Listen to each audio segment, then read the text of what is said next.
सोचिए क्या हो अगर आपकी फ्लाइट आपकी मंजिल पर पहुंचने के बजाय अचानक एक एकदम अनजान वीरान से गांव में उतर जाए। किसी भी शहरी इंसान के लिए तो ये किसी बुरे सपने जैसा ही होगा, है ना? लेकिन बसंत नाम के एक आदमी के लिए यही भयानक मुसीबत एक कमाल के बिजनेस आइडिया की वजह बन गई। बस कल्पना करके देखिए, आप प्लेन में बैठे हैं और अचानक पायलट की आवाज आती है, हमारी फ्लाइट जूना गांव में लैंड करने वाली है। कोई बड़ा शहर नहीं, कोई जाना पहचाना एयरपोर्ट भी नहीं, सिर्फ जूना गांव। बस यहीं से शुरू होती है हमारी आज की ये जबरदस्त कहानी। तो कहानी का पहला हिस्सा, एक अनजान जगह पर फंस जाना। और जब मैं कह रहा हूं अनजान जगह, तो इसका मतलब है बिल्कुल वीरान। मतलब जूना गांव में एयरपोर्ट के नाम पर थी तो सिर्फ एक अकेली सड़क, ना कोई टैक्सी, ना कोई होटल, चारों तरफ बस धूल और खंडर ही खंडर। सोचिए जरा, एक शहरी आदमी के लिए ये किसी शौक से कम था क्या? तो बसंत ने सोचा, चलो शाम तक यहीं इंतजार कर लेते हैं। उसे गांव में एक थोड़ा हरा भरा कोना दिखा और वो थक के वहीं सो गया। लेकिन जब उसकी आंख खुली तो उसने क्या देखा? उसका प्लेन उसके बिना ही उड़ चुका था। और सबसे बुरी बात, फोन में कोई नेटवर्क नहीं, दूर दूर तक मदद का कोई नामोनिशान नहीं। वो अब पूरी तरह से वहां फंस चुका था। तो अब आता है कहानी का दूसरा हिस्सा, गांव के वो अजीबोगरीब नुस्खे। वहां गर्मी से बचने के लिए गांव वालों के जो उपाय थे ना, वो सुनकर तो कोई भी शहरी आदमी चकरा जाए। सबसे पहले तो बेल का जूस पियो, ठीक है? फिर गोबर के एक पूल में नहा लो, और तो और अपने घर की दीवारों पर गोबर का लेप लगाओ।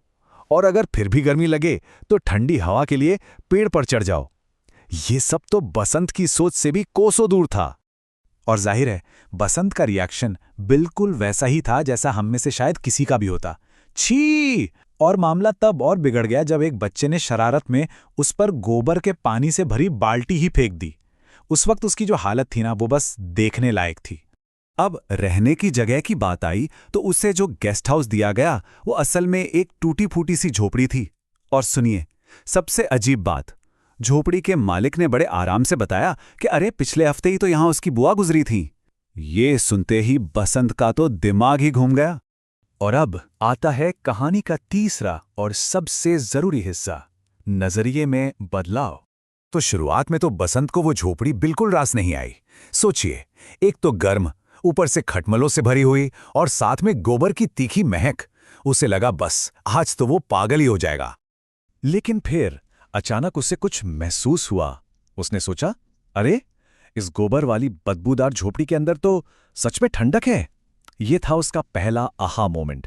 उससे पहली बार लगा कि यार, इन गांव वालों के तरीकों में कुछ तो बात है।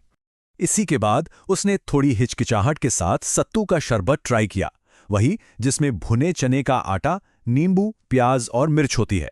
और वो हैरान रह गया, वो ड्रिंक न सिर्फ एकदम रिफ्रेशिंग था बल्कि टेस्टी भी था। बस यहीं से उसका नजरिया धीरे धीरे बदलने लगा था। अब आता है चौथा हिस्सा, गांव की सेक से शहर का बिजनेस। देखिए, जब बसंत शहर वापस लौटा तो जूना गांव के वो सारे अनुभव भी उसके साथ लौट आए। और यहीं से एक एकदम नए बिजनेस का जन्म होने वाला था। अपने शहर के ठंडे ठंडे एसी वाले कमरे में बैठे बैठे उसे अचानक जूना गांव की वो चिलचिलाती गर्मी और उससे बचने के वो अजीब से उपाय याद आए। और बस तभी उसके दिमाग की बत्ती जली। उसने गांव की उस सदियों पुरानी समझदारी और शहर के मॉडर्न बिजनेस के बीच एक कनेक्शन देख लिया था। उसने क्या किया? उसने गांव की हर एक चीज को एक मॉडर्न ट्विस्ट दे दिया। जो गोबर का लेप था वो बन गया इको कूलिंग हट्स, जो सत्तू का शरबत था वो बन गया होटल का सिग्नेचर वेलकम ड्रिंक। कमाल है ना? उसने गांव के उस सीधे सादे पारंपरिक ज्ञान को एक प्रॉफिटेबल बिजनेस मॉडल में बदल डाला। और अब कहानी का पांचवां और आखिरी हिस्सा, पारंपरिक बिजनेस की धूम। बसंत का यह अजीब सा आइडिया न सिर्फ कामयाब हुआ बल्कि शहर में तो इसने जैसे धूम ही मचा दी। हाँ, ये बात और है कि शुरू शुरू में लोग उस पर हंसे। उसका एक दोस्त अशोक ने तो उसे साफ साफ कह दिया, अरे यार, 5 स्टार होटलों के जमाने में तेरे इस गांव वाले होटल में कौन रहने आएगा? और देखा जाए तो सवाल तो बिल्कुल जायज था। लेकिन बसंत का जो कॉन्सेप्ट था ना, वो पूरी तरह से एक्सपीरियंस पर बेस था। छोटी छोटी असली मिट्टी की झोपड़ियां, दीवारें गोबर से लिपी हुई ताकि अंदर ठंडक रहे। अंदर बस एक साधारण सा बिस्तर, एक मिट्टी का घड़ा और टेबल, और मेन्यू में वही ताजगी देने वाला बेल का जूस और सत्तू का शरबत। मतलब ये शहर के बीचों बीच गांव का एक जीता जागता टुकड़ा था। तो नतीजा क्या हुआ? नतीजा ये हुआ कि उसके फोन की घंटियां बजनी बंद ही नहीं हो रही थीं। शहर के वो लोग जो हर साल अपने गांव नहीं जा पाते थे या जिन्होंने गांव का अनुभव कभी किया ही नहीं था, उन्हें शहर में ही वो मजा मिल रहा था।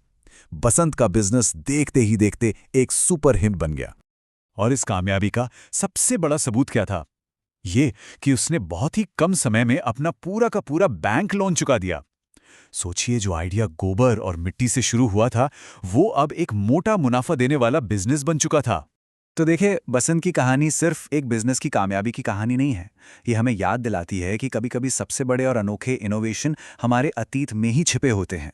तो सवाल ये उठता है कि हमारे आसपास ऐसा कौन सा भुला दिया गया ज्ञान है जो आज की बड़ी-बड़ी समस्याओं का हल बन सकता है? जवाब शायद हमारी सोच से कहीं ज्यादा करीब है।